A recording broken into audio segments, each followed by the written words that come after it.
রক্তে রঙিন কারবালায় চাঁদিনা বদন তীরের যতন শহীদ হলো হোসেনায়। রক্তে রঙিন কারবালায় চাঁদিনা বদন তীরের যতন শহীদ হলো হোসেনায়।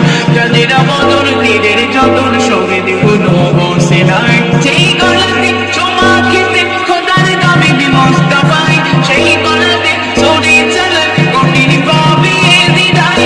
সেই গলাতে চুমা খেতে খোদার দাবি মুস্তাফায়, সেই গলাতে ছড়ি চালায় কঠিন পাবে দিদায়। কেমন করেছেন রাসূল সোনার মদিনায়, চাঁদিনা বদন তীরের যতন শহীদ হলো